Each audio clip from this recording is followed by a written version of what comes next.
ദൈവത്തിൻ്റെ വലിയ നാമം വാഴ്ത്തപ്പെടുമാറാകട്ടെ. ഇന്ന് പകൽക്കാലം നമുക്കൊരുമിച്ച് ദൈവസന്നിധിയിൽ കടന്നു വന്ന് ദൈവവചനം ശ്രവിക്കുവാൻ നമ്മെ ദൈവം അനുവദിച്ചു. അവൻ്റെ വലിയ നാമത്തിന് നന്ദിയോടെ സ്തോത്രം ചെയ്യുന്നു. ഇന്നത്തെ എൻ്റെ വിഷയം നീതിമാനായ ലോത്ത് എന്നുള്ളതാണ്. അതിനാധാരമായി പത്രോസിൻ്റെ 2-ാം ലേഖനം 2-ാം അധ്യായം 6 മുതൽ 8 വരെയുള്ള വാക്യങ്ങൾ ഞാൻ വായിക്കുന്നു. സോദോം ഗൊമോറ എന്ന പട്ടണങ്ങളെ ഭസ്മീകരിച്ച് ഉന്മൂലനാശത്താൽ ന്യായം വിധിച്ചു. മേലാൽ ഭക്തി കെട്ടു നടക്കുന്നവർക്ക് ദൃഷ്ടാന്തമാക്കി വയ്ക്കുകയും അധർമ്മികളുടെ ഇടയിൽ വസിച്ചിരിക്കുമ്പോൾ നാൾതോറും അധർമ്മ പ്രവൃത്തി കണ്ടും കേട്ടും തൻ്റെ നീതിയുള്ള മനസ്സിൽ നൊന്ത് അവരുടെ ദുഷ്കാമ പ്രവൃത്തിയാൽ വലഞ്ഞുപോയ നീതിമാനായ ലോത്ത്. ഇവിടെ നീതിമാനായ ലോത്തെന്നാണ് ലോത്തിനെക്കുറിച്ച് ദൈവവചനം രേഖപ്പെടുത്തിയിരിക്കുന്നത്. ലോത്ത് ഒരു ദൈവമകനായിരുന്നു, യാതൊരു സംശയവുമില്ലായിരുന്നു. നമ്മളെ ബൈബിളിൽ വ്യക്തികളെക്കുറിച്ചുള്ള പഠനം വളരെ പ്രയോജനകരമാണ്. അവരുടെ വിജയവും അവരുടെ തോൽവിയും എല്ലാം ദൈവവചനത്തിൽ രേഖപ്പെടുത്തിയിട്ടുണ്ട്. അതെന്തിനു വേണ്ടിയാണ് എഴുതിയിരിക്കുന്നത്? ബൈബിളിൽ തന്നെ പറഞ്ഞിട്ടുണ്ട്, റോമർ 15:4, എന്നാൽ മുൻ എഴുതിയിരിക്കുന്നതൊക്കെയും നമ്മുടെ ഉപദേശത്തിനായി നമുക്ക് തിരുവെഴുത്തുകളാൽ ഉളവാകുന്ന സ്ഥിരതയാലും ആശ്വാസത്താലും പ്രത്യാശയുണ്ടാകേണ്ടതിന് തന്നെ എഴുതിയിരിക്കുന്നു എന്നാണ് നാം വായിക്കുന്നത്. നമ്മുടെ ഗുണീകരണത്തിന് അതിനുവേണ്ടിയാണ് വ്യക്തികളെക്കുറിച്ച് ബൈബിളിൽ രേഖപ്പെടുത്തിയിട്ടുള്ളത്. അവരുടെ വിജയവും തോൽവിയും പരിശോധനയും പ്രതികൂലങ്ങളും എല്ലാം നമുക്ക് ബൈബിളിൽ കാണുവാനായിട്ട് കഴിയും. ഒന്നുപോലും വിട്ടുകളഞ്ഞിട്ടില്ല. ലോത്ത് അബ്രഹാമിൻ്റെ സഹോദര പുത്രനാണ് എന്ന് നമുക്കറിയാം. അവൻ അധർമ്മികളുടെ ഇടയിൽ വസിച്ച ഒരു നീതിമാനായിരുന്നു. അവർ വഷളത്വവും ഭൗതികതയും ഉള്ളവരായിരുന്നു ലോത്തിൻ്റെ കാലത്ത് ജീവിച്ചിരുന്ന മനുഷ്യരെ. ബാബിലോണിൽ ഒരു ദാനിയേലും ആഹാബിൻ്റെ ഭവനത്തിൽ ഒരു ഓബദ്യാവും യൊരോബയാമിൻ്റെ കുടുംബത്തിൽ ഒരു അബീജയും നീറോയുടെ കോടതിയിൽ ഒരു വിശുദ്ധനും സോദോമിൽ ഒരു നീതിമാനും ഉണ്ടായിരുന്നു. തിരുവെഴുത്തിൽ 2 വിധ സ്വഭാവ വിശേഷങ്ങളുള്ള ഈ 2 പേരെ നമുക്ക് കാണാം. ഉദാഹരണമായി ഹാബേലും കായീനും, മോശയും അഹരോനും, ശമൂവേലും ശൗലും, ദാവീദും ശലോമോനും, അതുപോലെ അബ്രഹാമും ലോത്തും. അബ്രഹാം വിശ്വാസത്താൽ നടന്നു, ലോത്ത് കാഴ്ചയാൽ നടന്നു. അബ്രഹാം മഹാമനസ്കതയുള്ളവനായിരുന്നു, ലോത്ത് ലോകമയത്വമുള്ളവൻ. അബ്രഹാം നോക്കിയത് ദൈവം ശില്പിയായി നിർമ്മിച്ചതും അടിസ്ഥാനമുള്ളതുമായ നഗരത്തെയാണ് നോക്കി പാർത്തത്. ലോത്ത് നോക്കിയത് ദൈവം നശിപ്പിക്കുവാനിരുന്ന സോദോം നഗരമായിരുന്നു. അവൻ്റെ കണ്ണുകൾ അവിടെയാണ് പതിഞ്ഞത്. അബ്രഹാം ഭൂമിയെ അവകാശം പ്രാപിക്കുന്നവരുടെ പിതാവാണ്. ലോത്താകട്ടെ അപകീർത്തിയുള്ളവരുടെ പിതാവുമാണ്. ലോത്തിനെ കുറിച്ച് പത്രോസിന്റെ 2-ാം ലേഖനം 2:7 നമ്മൾ വായിക്കുന്നത്, അധർമ്മികളുടെ ഇടയിൽ വസിച്ചിരിക്കുമ്പോൾ നാൾതോറും അധർമ്മ പ്രവൃത്തി കണ്ടും കേട്ടും തൻ്റെ നീതിയുള്ള മനസ്സിൽ നൊന്തും പാപപ്രവൃത്തികൾ കണ്ട് മുറിവേറ്റു, ദുഃഖിച്ചു, വേദനപ്പെട്ടു, മനോവ്യഥയിൽ താൻ കഴിഞ്ഞു. ദാവീദ് 119-ാം സങ്കീർത്തനം 136-ാം വാക്യത്തിൽ ഇങ്ങനെ എഴുതിയിരിക്കുന്നു, അവർ ന്യായപ്രമാണത്തെ അനുസരിക്കായകൊണ്ട് എൻ്റെ കണ്ണിൽ നിന്ന് ജലനദികൾ ഒഴുകുന്നു.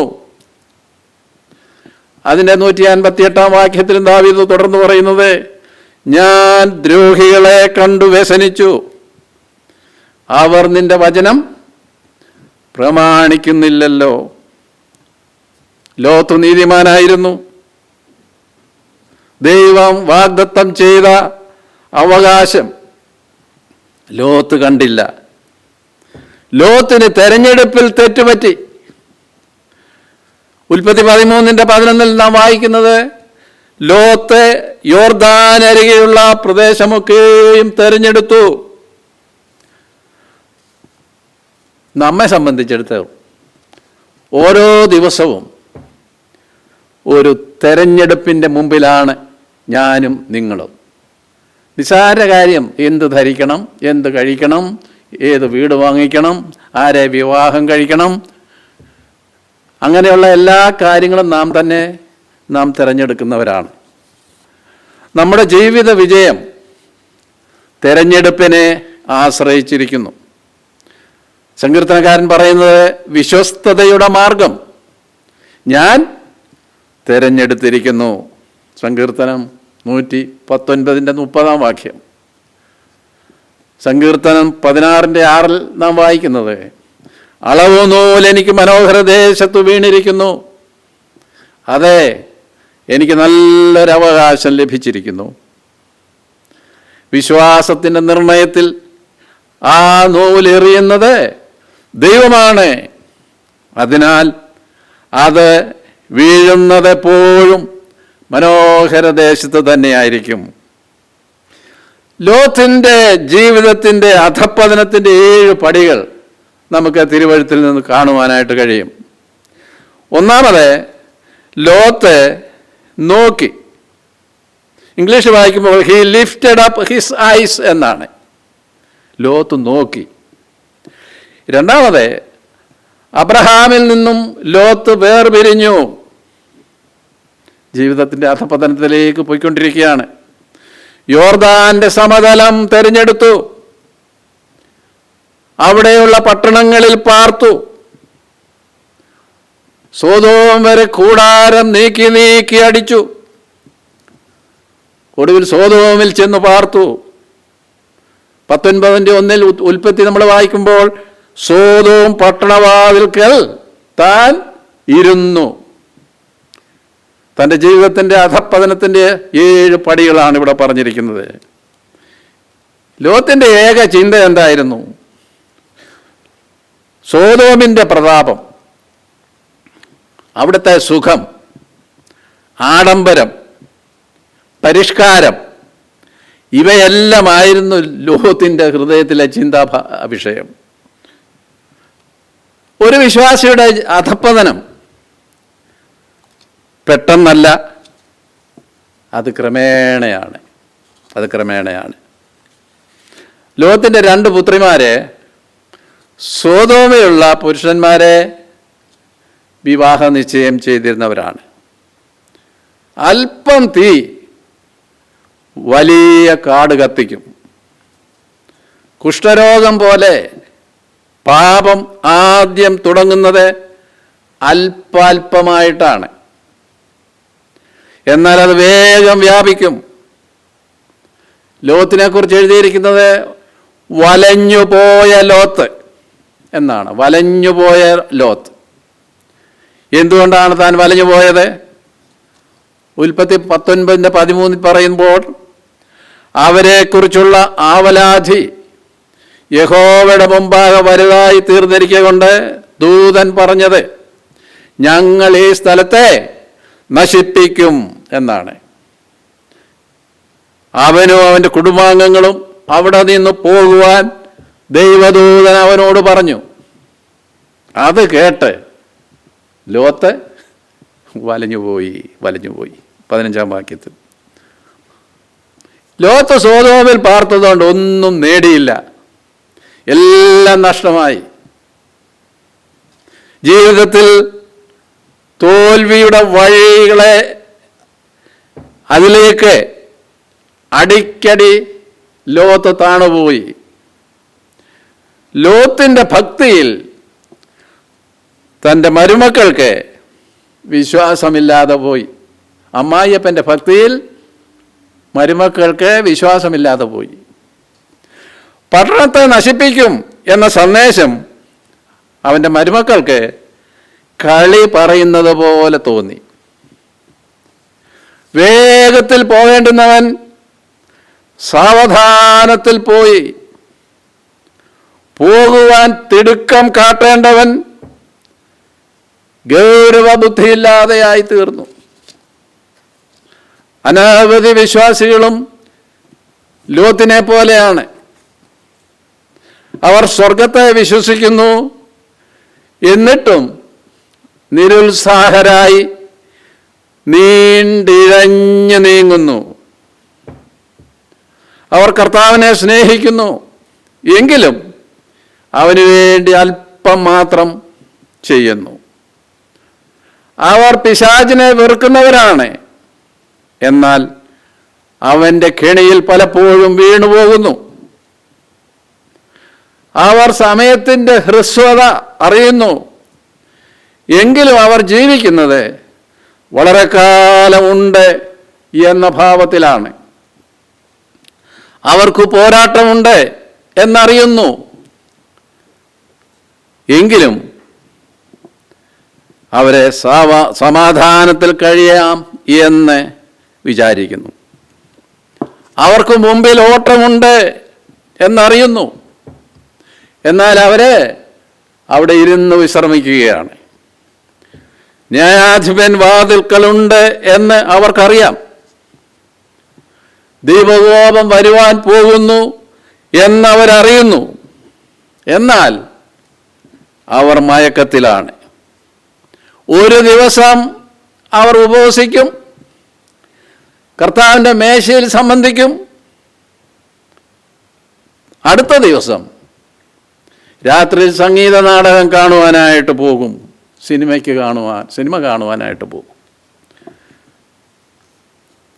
ലോത്ത് സമയം പാഴാക്കിയതിൻ്റെ കാരണം എന്താണ്?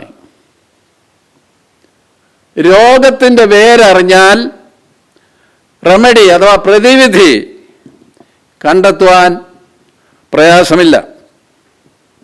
ലോത്തിൻ്റെ തെരഞ്ഞെടുപ്പ് ശരിയായതല്ലായിരുന്നു, നമുക്കറിയാം. അബ്രഹാമും ലോത്തും ഒരുമിച്ച് ജീവിച്ച സമയമുണ്ടായിരുന്നു. അവർ ഇരുവരും സമ്പന്നരായി തീർന്നു. ഒരുമിച്ച് പാർക്കുവാൻ കഴിയാതെയായി അബ്രഹാമും ലോത്തും.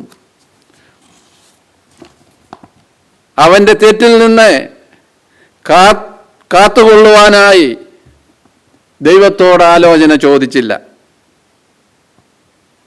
വരുവാനുള്ള ജീവിതത്തിൻ്റെ പാവനമായ കാര്യം ലോത്ത് വിസ്മരിച്ചു. ലോത്ത് ആ പ്രദേശങ്ങളിലെ പട്ടണങ്ങളിൽ പാർത്തു. കൂടാരം നീക്കി അടിച്ചു. അവന് വലിയ പിശകു പറ്റി.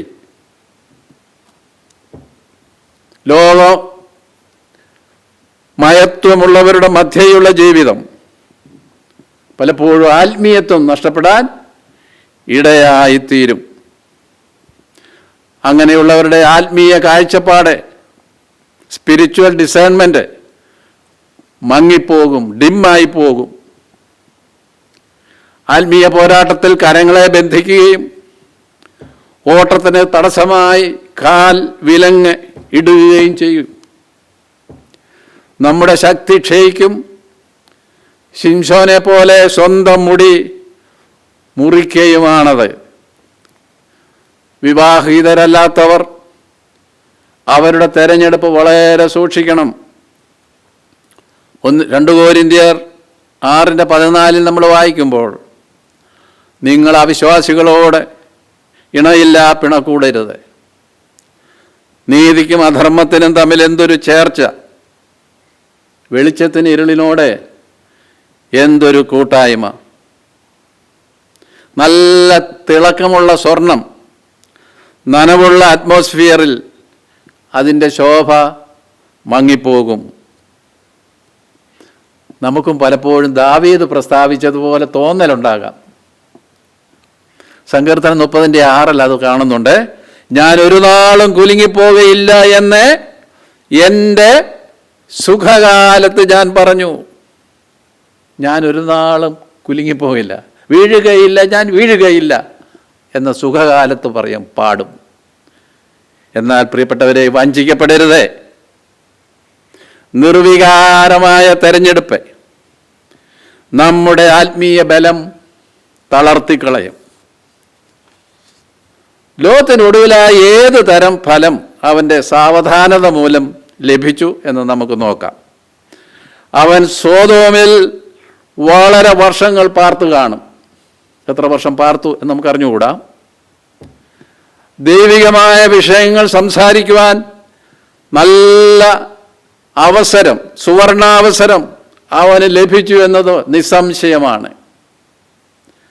സോദോം മുഴുവൻ അന്വേഷിച്ചാൽ ഒറ്റ നീതിമാനെ പോലും കണ്ടെത്തുക വിഷകരമാണ്. അവൻ്റെ ഒരു അയൽവാസി പോലും അവൻ്റെ സാക്ഷ്യം വിശ്വസിച്ചില്ല. അവൻ ആരാധിച്ച ദൈവത്തെ അവൻ്റെ ഒറ്റ പരിചിതർ പോലും ആദരിച്ചില്ല. അവൻ ഒറ്റ സെർവൻ്റ് പോലും അവരുടെ യജമാനൻ്റെ ദൈവത്തെ സേവിച്ചില്ല. ഉൽപ്പത്തി 19:9 നമ്മൾ വായിക്കുന്നത്, ഇവൻ ഒരുത്തൻ പരദേശിയായി വന്നു പാർക്കുന്നു, ന്യായം വിധിക്കുവാനും ഭാവിക്കുന്നു എന്ന് പറഞ്ഞു. അവൻ്റെ ഭക്തിയെ ആരും പിന്തുടർന്നില്ല. അവൻ്റെ വാക്കുകൾ ആരും ശ്രദ്ധിച്ചില്ല. അവൻ്റെ ജീവിതം ഒരു സ്വാധീനതയും ഉണ്ടായിരുന്നില്ലാത്തതാണ്. ഉൽപ്പത്തി 19:14 തൻ്റെ പുത്രിമാരെ വിവാഹം ചെയ്യുവാനുള്ള മരുമക്കളോട് സംസാരിച്ചു. നിങ്ങൾ എഴുന്നേറ്റ് ഈ സ്ഥലം വിട്ട് പുറപ്പെടുവീൻ, യഹോവ ഈ പട്ടണം നശിപ്പിക്കുമെന്ന് പറഞ്ഞു. എന്നാൽ അവൻ കളി പറയുന്നു എന്ന് അവൻ്റെ മരുമക്കൾക്ക് തോന്നി. ഇവ എത്രയോ ഭയാനകമാണ്. ലോത്തിൻ്റെ ഭാര്യയെക്കുറിച്ച് നമ്മൾ വായിക്കുമ്പോൾ 19:17 വാക്യത്തിൽ, അവൾ പട്ടണത്തിൽ നിന്ന് പുറപ്പെട്ടു പോയി, എന്നാൽ വളരെ ദൂരം മുമ്പോട്ട് പോയില്ല. ആ അതിവേഗത്തിലുള്ള ഓടിപ്പോക്കിൻ്റെ ആവശ്യം ലോത്തിൻ്റെ ഭാര്യയ്ക്ക് വിശ്വാസമായില്ല. ജീവരക്ഷയ്ക്കായി ഓടിപ്പോകുക, പുറകോട്ട് നോക്കരുത് എന്ന് ദൂതൻ പറഞ്ഞു. ലോത്തിൻ്റെ ഭാര്യ അവൻ്റെ പിന്നിൽ നിന്ന് തിരിഞ്ഞു നോക്കി ഉപ്പുതൂണായി ഭവിച്ചു. അവൻ്റെ 2 പെൺമക്കൾ വാസ്തവത്തിൽ രക്ഷപ്പെട്ടു. എന്നാൽ അവർ പൈശാചികമായത് പ്രവർത്തിച്ചു. ആങ്ങി തൂങ്ങി നിൽക്കുന്ന ജീവിതമുള്ള മാതാപിതാക്കൾക്ക് ദൈവഭയമുള്ള മക്കളെ ലഭിക്കുക അപൂർവമാണ്. ലോത്ത് രക്ഷപ്പെട്ട ശേഷം എത്ര വർഷങ്ങൾ ജീവിച്ചിരുന്നു എന്ന് നമുക്കറിഞ്ഞുകൂടാ. അവൻ മരിച്ചത് എവിടെ വെച്ചെന്നോ എപ്പോഴെന്നോ അവൻ്റെ മരണം എങ്ങനെയായിരുന്നുവെന്നോ നമുക്ക് അറിയുവാൻ കഴിയുകയില്ല. അവയൊന്നും തന്നെ വെളിവാക്കിയിട്ടില്ല. എന്നാൽ അബ്രഹാം, ഇസ്ഹാക്ക്, യാക്കോബ്, യോസേഫ്, ദാവീദ് എന്നിവരുടെ ഒടുവിലത്തെ നാളുകൾ തിരുവെഴുത്തിൽ വളരെ വ്യക്തമായി എഴുതിയിട്ടുണ്ട്. എന്നാൽ ലോത്തിനെപ്പറ്റി ഒരു വാക്കുപോലും അവൻ്റെ അന്ത്യം തിരുവെഴുത്തിൽ കുറിച്ചിട്ടില്ല. ആങ്ങിത്തൂങ്ങി ജീവിതം കഴിക്കുന്ന വിശ്വാസികളുടെ ജീവിതാന്ത്യം അല്പം ആശ്വാസപ്രദമാണ്. അവർ നിശ്ചയമായി സ്വർഗത്തിൽ പോകും. എങ്കിലും അവരവിടെ എത്തുന്നത് പ്രതീക്ഷിച്ചതിലും മോശപ്പെട്ട സ്ഥിതിയിലായിരിക്കും. ബലഹീനതയോടെ, കണ്ണുനീരോടെ, നടന്നു തളർന്ന ഫുഡ് സ്റ്റോർ കാൽപാദം ഉള്ളവരായി അവരവിടെ എത്തിച്ചേരും. 1 കൊരിന്ത്യർ 3:15 അപ്പോസ്തലനായ പൗലോസ് എഴുതുമ്പോൾ, താനോ രക്ഷിക്കപ്പെടും, എന്നാൽ തീയിൽ കൂടി എന്ന പോലെ അത്രേ. അതുകൊണ്ട് സഹോദരന്മാരെ, നിങ്ങളുടെ വിളിയും തെരഞ്ഞെടുപ്പും ഉറപ്പാക്കുവാൻ അധികം ശ്രമിക്കുവിൻ. ഇങ്ങനെ ചെയ്താൽ നിങ്ങൾ ഒരു നാളും ഇടറിപ്പോകാതെ നമ്മുടെ കർത്താവും രക്ഷിതാവുമായ യേശുക്രിസ്തുവിൻ്റെ നിത്യരാജ്യത്തിലേക്കുള്ള പ്രവേശനം ധാരാളമായി പ്രാപിക്കും. 2 പത്രോസ് 1:10. നാം ഒരിക്കലും അലസരായി അശ്രദ്ധരായി ജീവിക്കരുത്. ഗലാത്യർ 5:25 ആത്മാവിനെ അനുസരിച്ച് നടക്കണം. ഉണർന്ന് ഏറ്റവും നന്നായി പ്രവർത്തിക്കണം. ഉണർന്ന് ലോത്തിനെ സ്മരിക്കുക. ഉണരുവേൻ, ലിംഗർ നോ മോർ. ഇസ്രായേലേ, നീ മനം തിരിയുമെങ്കിൽ എൻ്റെ അടുക്കലേക്ക് മടങ്ങി വന്നുകൊള്ളുവീൻ. ദൈവം ഇന്നും ഇങ്ങനെയുള്ളവരെ വിളിച്ചുകൊണ്ടിരിക്കുകയാണ്. അതിവേഗം ഓടേണ്ടവർ, ആങ്ങിത്തൂങ്ങി ലിംഗർ, അങ്ങനെയുള്ളവരെ ദൈവം ഇന്നും വിളിച്ചുകൊണ്ടിരിക്കുന്നു. നീ മനം തിരിയുമെങ്കിൽ എൻ്റെ അടുക്കലേക്ക് മടങ്ങി വരിക.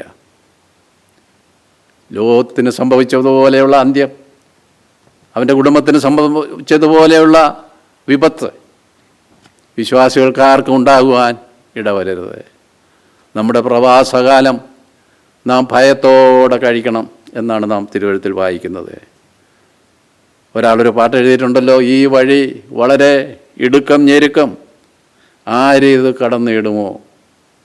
കൂട്ടുകാർ ചുരുക്കം, സഹായികൾ ചുരുക്കം, ഇതല്ലോ മോക്ഷവഴി. ഈ വഴി വളരെ ഇടുക്കം ഞെരുക്കം, ആരിതു കടന്നിടുമോ? ഈ വഴി വളരെ ഇടുക്കം ഞെരുക്കം, ആരിതു കടന്നിടുമോ? കൂട്ടുകാർ ചുരുക്കം, സഹായികൾ ചുരുക്കം, ഇതല്ലോ മോക്ഷവഴി. കഷ്ടതകൾ തീർക്കുവാൻ, സിദ്ധന്മാരെ ചേർക്കുവാൻ പെട്ടെന്നേശു വന്നിടുമേ. മുട്ടുകൾ തീർത്തിടും, കണ്ണുനീർ തുടയ്ക്കും, ദുഃഖമെല്ലാം തീർത്തിടുമേ. കൂട്ടുകാർ ചുരുക്കം, സഹായികൾ ചുരുക്കം, ഇതല്ലോ മോക്ഷ വഴി. പ്രിയമുള്ളവരെ, വിശ്വാസ ജീവിതത്തിൻ്റെ പാത വളരെ ഇടുക്കവും ഞെരുക്കവും ഒക്കെ ഉള്ളതാണ്. നിന്ദയും പരിഹാസവും കഷ്ടതയും എല്ലാം നിറഞ്ഞതാണ്. എങ്കിലും വലിയവനായ ദൈവം തൻ്റെ മക്കളോട് കൂടെ ഇരുന്ന് അന്ത്യം വരെയും വീട്ടിലെത്തും വരെയും അവരെ സൂക്ഷിക്കുന്ന നല്ലവനായ ഒരു ദൈവം, നല്ലവനായ ഒരു കർത്താവ് നമുക്കായി ജീവിക്കുന്നു. അവനിൽ ആശ്രയിച്ചുകൊണ്ട് നാം ആയിരിക്കുന്ന ഇടങ്ങളിൽ, ഇന്ത്യയിലായാലും വിദേശത്തായാലും എവിടെയായാലും കർത്താവിൻ്റെ പ്രസാദമുള്ളവരായി ജീവിക്കുവാൻ തക്കവണ്ണം ദൈവം നമ്മെ സഹായിക്കട്ടെ. നമ്മുടെ ജീവിതകാലം വേഗം തീരും. വേഗം നാം ചേർന്നിടും ഭംഗിയേറിയ ആ തീരത്തുനിന്ന് നാഗൽ സാഹിബ് പാടുകയുണ്ടായി. അതുവരെയും നാം ഈ ഭൂമിയിൽ ജീവിക്കുമ്പോൾ വളരെ ഉത്തരവാദിത്വ മനോഭാവത്തോടുകൂടി, ഭയത്തോടുകൂടെ, ഭക്തിയോടുകൂടെ നമ്മുടെ പ്രവാസകാലം കഴിപ്പാൻ ദൈവം നമ്മെ സഹായിക്കട്ടെ. പ്രാർത്ഥിക്കാം. സ്വർഗീയ പിതാവേ, അവിടുത്തെ എല്ലാ ഉപകാരങ്ങൾക്കും ഞങ്ങൾ നന്ദി പറയുന്നു. എൻ മനമേ യഹോവയെ വാഴ്ത്തുക. എൻ്റെ സർവാന്തരംഗവുമേ അവൻ്റെ വിശുദ്ധ നാമത്തെ വാഴ്ത്തുക. എൻ മനമേ യഹോവയെ വാഴ്ത്തുക, അവൻ്റെ ഉപകാരങ്ങളൊന്നും മറക്കരുത്. ദൈവം ഞങ്ങളുടെ ജീവിതത്തിൽ വ്യക്തികളായി, കുടുംബങ്ങളായി, സഭയായി ചെയ്തിരിക്കുന്ന എല്ലാ നന്മകൾക്കും അനുഗ്രഹങ്ങൾക്കായും ഞങ്ങൾ നന്ദി പറയുകയും ഞങ്ങൾ നിന്നെ വന്ദിക്കുകയും ചെയ്യുന്നു. കർത്താവേ, ഞങ്ങളിതിനൊന്നും യോഗ്യതയുള്ളവരല്ല. ഞങ്ങൾ ഇസ്രായേൽ പൗരതയോട് സംബന്ധമില്ലാത്തവരും വാഗ്ദത്തത്തിൻ്റെ നിയമങ്ങൾക്ക് അന്യരും പ്രത്യാശയില്ലാത്തവരും ലോകത്തിൽ ദൈവമില്ലാത്തവരുമായിരുന്നു. കരുണാസമ്പന്നനായ ദൈവം ഞങ്ങളെ സ്നേഹിച്ചു, തൻ്റെ പുത്രനെ ലോകത്തിലേക്ക് അയച്ചു. ഞങ്ങൾക്ക് വേണ്ടി പുത്രൻ കാൽവറിയിൽ യാഗമായി തീർന്നു, ഞങ്ങളുടെ വീണ്ടെടുപ്പ് സാധിപ്പിച്ചു. അത് വിശ്വസിക്കുവാനുള്ള കൃപ എളിയവരായി ഞങ്ങൾക്ക് തന്നതുകൊണ്ട് തിരുനാമത്തിന് സ്തോത്രം. ഞങ്ങൾ ലോത്തിനെക്കുറിച്ച് ചിന്തിക്കുകയായിരുന്നു. അധർമ്മ പ്രവൃത്തി കണ്ട് വലഞ്ഞുപോയ നീതിമാനായ ലോത്തെന്നാണ് തന്നെക്കുറിച്ച് തിരുവെഴുത്ത് രേഖപ്പെടുത്തിയിരിക്കുന്നത്. നീതിമാന്മാരായവരെ കർത്താവെ ലോകത്തോട് പറ്റിച്ചേരാതെ വരുവാനുള്ളതിനെ നോക്കി പാർത്തുകൊണ്ട് ലോകത്തിൽ ഭയത്തോടും ഭക്തിയോടും കൂടെ കർത്താവിന് പ്രസാദമുള്ള ഒരു ജീവിതം നയിപ്പാൻ ഇന്നത്തെ വചന കേൾവി മൂലം പ്രിയപ്പെട്ടവർക്ക് അവിടുന്ന് ഇടയാക്കേണ്ടതിന് അടിയൻ പ്രാർത്ഥിക്കുന്നു. നൽകിയ എല്ലാ കൃപകൾക്കായും നന്മകൾക്കായും തിരുനാമത്തിന് സ്തോത്രം. വചനം കേട്ട എല്ലാവരെയും അനുഗ്രഹിക്കണമേ. കർത്താവായ യേശു ക്രിസ്തുവിൻ്റെ ധന്യമായ നാമത്തിൽ എളിയവൻ താഴ്മയായിട്ട് അപേക്ഷിക്കുന്നു. പിതാവേ, കൃപയുണ്ടായി കേൾക്കുമാറാകണമേ. ആമേൻ. വചനം കേട്ട എല്ലാവർക്കും എൻ്റെ നന്ദിയെ ഞാൻ അറിയിക്കുന്നു. ദൈവം നമ്മെ എല്ലാവരെയും കൂടുതലായി വരും നാളുകളിൽ അനുഗ്രഹിക്കുമാറാകട്ടെ എന്ന് ആശംസിക്കുന്നു. അവൻ്റെ വലിയ നാമം ഇന്നും എന്നേക്കും വാഴ്ത്തപ്പെടുമാറാകട്ടെ. ആമേൻ.